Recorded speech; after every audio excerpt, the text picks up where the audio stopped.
Hello, welcome home to Eden. Now you've got her. Be her lover, right? So here we go.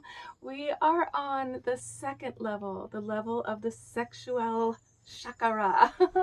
And so we are on number 10 of the 88 ways to pleasure the feminine. And this one is all about invigorating and nourishing the five senses. The five senses, this is such a big topic, and this is so much all about the feminine, to be living in your senses and to be valuing and treasuring them as the path to joy and comfort and happiness. So we have to take each one of them one at a time, okay? We know that we've got, let's see, we've got the visual, the sense of sight, the sense of hearing, smell, taste, touch, right? But what we're going to do today is simply the visual sense. Okay, so visually, we know that visuality is a huge thing for the masculine. Men are so nourished by the beauty of the feminine, of getting to see that unfolding of the flower that is unlike themselves, and so much a rose that just intoxicates him. So, and I would say that what you guys don't realize is that the women are very similar. We actually love to see you flower and in your masculine power and beauty. We love it when you wash up and you trim your beard and you cut your hair or let it grow long, whatever you're doing, but you're taking care of yourself. When you go to the gym and you work out, it's not just for you, it's for her. And when you drink water and you start to do less beer and you start to do more kombucha, for example, which cleanses your liver, and you start to do all kinds of things to say, I am worthy of love and care, you start to radiate. And the feminine absolutely loves it when a guy is radiating his beauty and his handsomeness. And that includes dressing up once in a while. That includes putting on a nice shirt and bringing her flowers. Like, that includes, like, maybe even cologne, but masculine, you know, from your style, your way, your favorite t-shirt, whatever it is, you know. So the visuality, it's like we need to encompass that it's a gift to each other, and it's also kind of a sacred duty. Because if we are the ones devoted to each other, and because we know that this channel is about men in love, right? Men in love who want to keep her happily ever after, right? So, want to keep her happily ever after.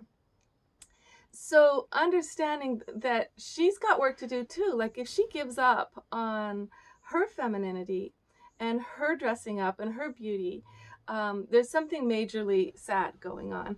And this is the thing I really want you guys to get a hold of, because if your woman is dying spiritually, like if her beauty's not shining anymore, and she can't show it, a lot of the time it has to do with your possessiveness, your jealousy over her beauty, and the way men respond to that. So first thing to pleasure the feminine is you've got to absolutely throw out your jealousy and realize that when she's dressing up, it's really about her feeling her own energy, and it's really for you, you know, and it's also just for herself, just to feel feminine.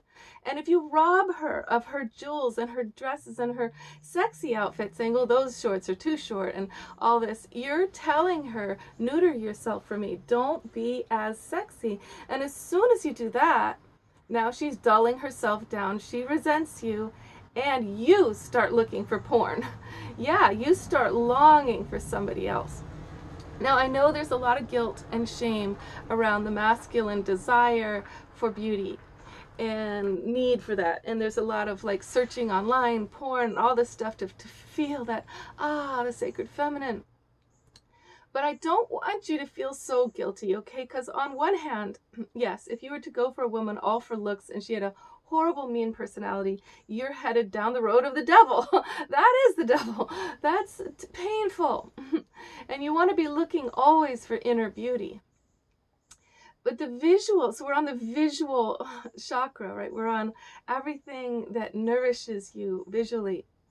So that means your environment too, like the beauty around her and around. So if you allow her to have her candles and her lace and the things that flowers and plants and things that she loves, and you stop getting in the way of that by putting ugly big metallic things and big gadgets and huge TVs in front of the window, and you take away all of her sense of beauty so that you can have your man thing. Do it in your man cave, okay? You need a man cave because she's got to have beauty and she's got to be beauty, and you got to support that without being jealous, okay? But let's take a look at the guilt around the desire for feminine beauty. You know, what really people don't realize is their attraction level to a person. If they're feeling really hot for one woman and not so hot for another, it's usually actually not about features or body shape. It's actually about polarity. It's about whether or not the woman ignites you because she's your opposite, okay? So this is kind of exciting because it kind of takes you off the hook of feeling like, oh, I'm just a shallow guy who really needs a woman to look beautiful. No, for one thing, we all need the feminine beauty. We all need her. When I was working as a exotic dancer many years ago, before it got all creepy, it was very fun. It was very glamorous. And first thing I realized is the men were coming to worship. They were coming to be restored to the divine feminine. That's really what was going on for most of them. A couple of guys were there to hate women, but most everybody else was to worship.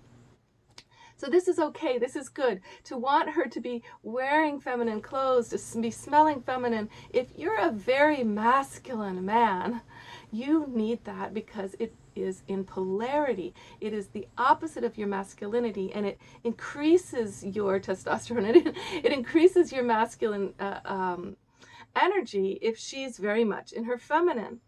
Now, if she's very much a buddy and kind of a tomboy and kind of a guy, if you are a very feminine guy, you will love that. She will be your archetype. If the more tough and gritty she is and the less girly stuff she wears, you'll be so turned on. And then there's such a thing as, you know, so the homework for you to do is to sort of feel, am I within more masculine or more feminine, or am I balanced?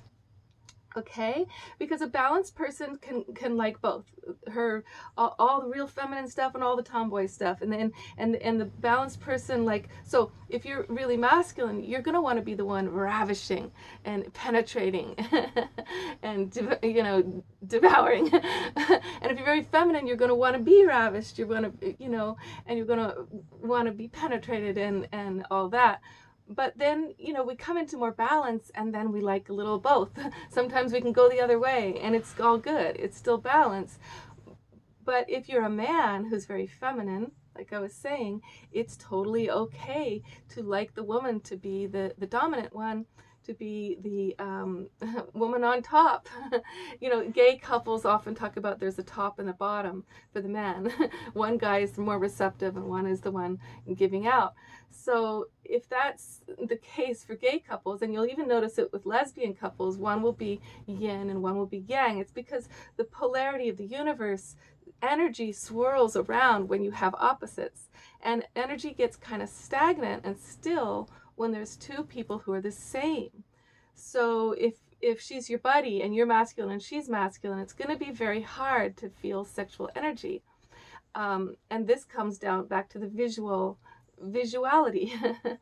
Remember that even if you've got some person who's, say, not your archetype, who's not in your polarity, and you've got them at a 2, and you're like, this other woman's a 10, and she's so feminine, this one's just a 2, and it's just sort of ho-hum. Remember that for the lady you're calling a 2, for somebody else, she's the 10, and the other woman's the 2. Because there is somebody for everybody, seriously. That each person is somebody's archetype. And I learned this really profoundly because I'm a person who has put on weight, like huge amounts of weight, and lost huge amounts of weight on and off, probably maybe 5 times, 10 times, I don't know how many, like big, small, totally, like being in totally different bodies. And what I found is that Well, I'm kind of in my good balance right now, so this is making me feel I got to go down for myself, for my health, about 10 pounds to feel really vital.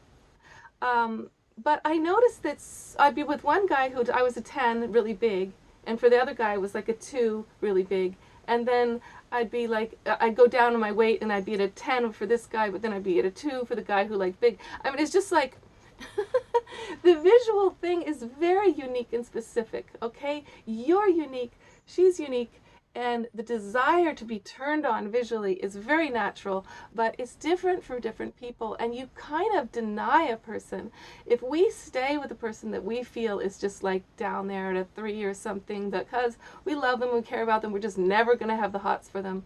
What you have to realize is while you're doing your, you know, your love for them out of sort of pity, because you feel sorry for them, you're denying them the person who is gonna really love them the way they are and not want a thing to change.